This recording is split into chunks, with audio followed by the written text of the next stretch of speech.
Bonjour les filles, je vous retrouve aujourd'hui pour une vidéo duel. Donc aujourd'hui les deux produits que je vais confronter, ce sont, en fait c'est la fameuse poudre Banana Powder de Ben Nye et la poudre la poudre Buttercup de Sacha. Donc voilà, donc c'est suite à quelques demandes voilà, où on souhaitait savoir ce que je pense de ces deux poudres. Donc je me suis dit que rien de mieux qu'une vidéo duel. Comme ça, on pourra se rendre compte un peu plus objectivement, en tout cas, du rendu de ces deux poudres sur le visage. D'abord commencer avec la poudre banana, puisque c'est celle que j'ai depuis très longtemps. Ça fait quasiment 2 ans et demi que je l'ai. Et voilà, c'est toujours le même flacon. Donc au niveau de la contenance, on a 42 grammes. Donc c'est une poudre qui est libre, translucide, jaune clair. Donc moi, pour dire, donc il y a 2 ans et demi, c'était très compliqué d'avoir la banana. Autant dire que lorsqu'on l'avait, c'était le Graal, puisque souvent les sites qui la vendaient, ce produit était vite épuisé, donc c'était très compliqué. Et moi j'ai trouvé la mienne sur le site Life of the Party. Donc en fait c'est un site américain qui vend un petit peu du maquillage un peu effets spéciaux ou pour Halloween, et c'est là où j'ai pu trouver cette poudre. Ça m'avait coûté un petit peu cher et je crois qu'il y avait une mésaventure au moment de la livraison, puisque j'ai dû attendre, je crois, 2 ou 3 mois avant de la recevoir, donc c'était vraiment galère. Et lorsque je l'ai reçue, j'étais vraiment juste trop contente, puisque c'est une poudre que je voyais tellement dans les vidéos YouTube et sur les réseaux sociaux que vraiment je la voulais à tout prix. Au niveau de l'emballage, donc bien sûr il y a différents contenants. Là je crois que j'ai pris un des plus petits. Le petit bémol au niveau de l'emballage, c'est que on a une grande ouverture directe au niveau du produit, donc on n'a pas de petit système de tamis pour prélever la poudre. Donc moi ce que je fais en général, c'est que je transvase un peu de poudre dans un contenant que je garde fermé, type tupperware, boîte hermétique. Et comme ça, ça me permet de ne pas tout le temps avoir à ouvrir ma boîte comme ça. Et ben, parce que j'ai déjà essayé de mettre dans le petit couvercle ici, mais au moment de remettre la poudre dedans, j'en mettais toujours partout et j'ai vite abandonné. Donc avec mon système de contenant à part, c'est un peu plus fastidieux, mais au moins ça me permet de garder ma poudre plus longtemps et d'éviter d'avoir à l'ouvrir constamment. Au niveau du prix, si je me rappelle, je vous le mettrai de toute façon ici sur la vidéo. Concernant la poudre Sacha Buttercup, donc la mienne, je l'ai achetée sur le site C'est Carly's Beauty pour 28 € à peu près. Si vous êtes en Guyane et que vous voulez vous procurer cette poudre, il y a la boutique Kelisha Pops qui vend de la Sacha Buttercup. Donc n'hésitez pas à y faire un tour si vous êtes intéressé. Je vous mettrai l'adresse de la boutique ici en barre d'infos. Donc ici au niveau du contenant, j'ai 28 grammes. 28 grammes, donc moins que la banana, mais vu que l'emballage est beaucoup plus gros, on a l'impression d'avoir beaucoup plus de poudre. Donc on a un grand couvercle et donc c'est une poudre pareille, translucide, un peu on va dire dans les tons jaune orangé, voilà, un peu pas vraiment trop jaune. Et on a l'avantage d'avoir un système de tamis. Donc il suffit de lever un petit peu l'emballage et d'avoir la poudre. Donc là vous allez voir qu'il y a beaucoup de poudre.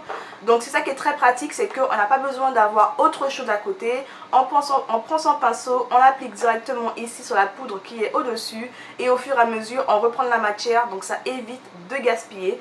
Donc en termes d'emballage, voilà, de packaging, je mettrai déjà un bon point pour la Buttercup parce que c'est vraiment très pratique. Et le fait que ce soit aussi gros, ça permet d'avoir, si on veut mettre dans un gros pinceau, d'y aller directement sans avoir à transvaser. Concernant la facilité d'achat de ces deux produits, je mettrai en fait un point partout, puisque maintenant on peut plus facilement trouver la banana sur Amazon ou sur d'autres sites. Pareil pour la Sacha, quelques sites la vendent, donc il suffit juste de chercher et on peut avoir facilement accès à ces deux produits, comparé à pour moi à l'époque. Au niveau du prix, donc par rapport au prix en tout cas que je l'ai acheté, la Sacha est moins chère, de tête en tout cas. Je vais passer maintenant au vif du sujet, parce que je pense que ce que vous avez envie de voir, c'est ce que ça rend sur mon visage. Donc je vais d'abord poser mon anti-cerne. Donc c'est un anti-cerne de chez LA Girl en teinte Cool Tan. Je vais estamper avec une Beauty Blender.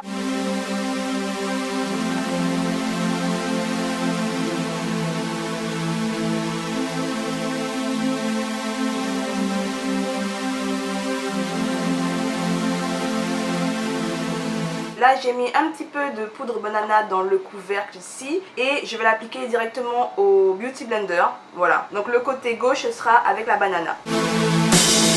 Et je vais presser la matière là où j'ai mis l'anti-cerne.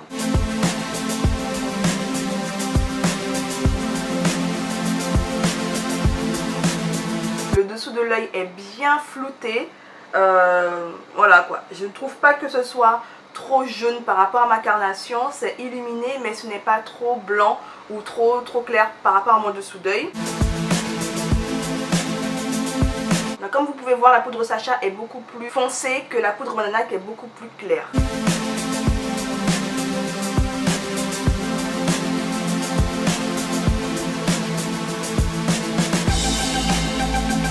Ce que je trouve, c'est qu'elle est beaucoup plus consistante que la poudre banana qui semble peut-être plus volatile, dans le sens où je vois encore un petit peu de transparence au niveau de mon dessous d'œil, alors qu'avec la poudre Sacha, déjà j'ai eu un peu plus de mal à la fondre dans mon anti-cerne, à faire que mon anti-cerne la boive, et j'ai beaucoup plus eu à faire la pression, et au niveau du rendu, c'est beaucoup plus opaque.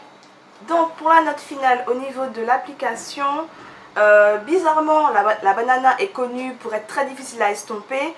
Je pense que c'est surtout quand on l'impose, quand on fait le baking, où là comme on a laissé la poudre peut-être plus longtemps, on a cet effet blanc beaucoup plus marqué. Mais là comme moi je l'utilise en général et j'aime bien la poser en fait avec mon Beauty Blender, donc sûrement le Beauty Blender absorbe un petit peu de poudre.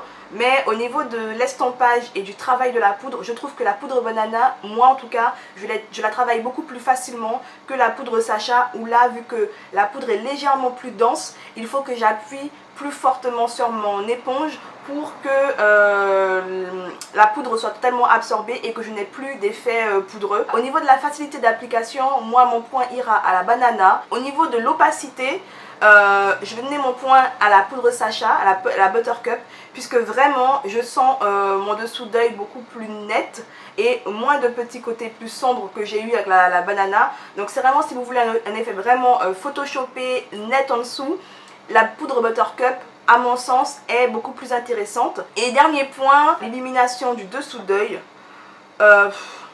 Sincèrement, je ne sais pas trop en fait. Je dirais avec la poudre banana.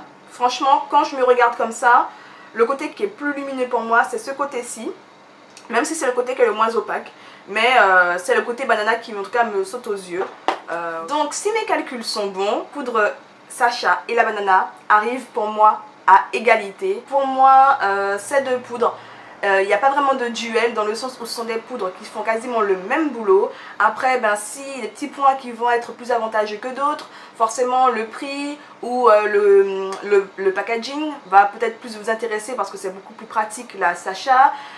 Si vous voulez vraiment une opacité en dessous de l'œil, la Sacha est beaucoup plus intéressante. Mais en tout cas, à mon sens, ce sont deux poudres qui se valent. Il n'y a pas une qui est mieux que l'autre.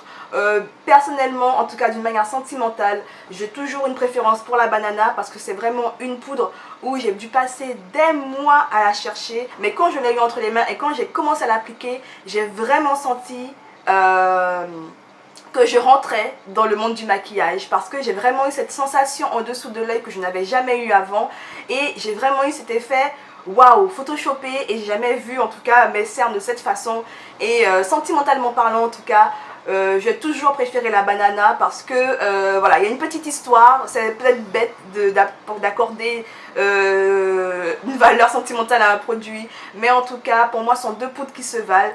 Après c'est une question de choix, c'est un effet de mode aussi. Il y aura toujours de nouvelles poudres qui vont arriver, qui vont dire qu'elles sont meilleures ou pas, mais en tout cas c'est grâce à la banana en tout cas j'ai commencé à me poudrer le dessous de l'œil et que j'ai vraiment eu cet effet waouh, net et photoshopé. Donc en tout cas, j'espère que cette vidéo, voilà, battle, duel, vous aura plu. S'il y a d'autres produits que vous voulez que je confronte, n'hésitez pas à me le dire en commentaire. Moi, je vous fais vraiment de gros bisous. Je suis super contente que vous soyez de plus en plus nombreux et nombreuses ici sur ma chaîne et à me suivre. Je vous dis à bientôt dans une autre vidéo et je vous embrasse. Ciao, ciao!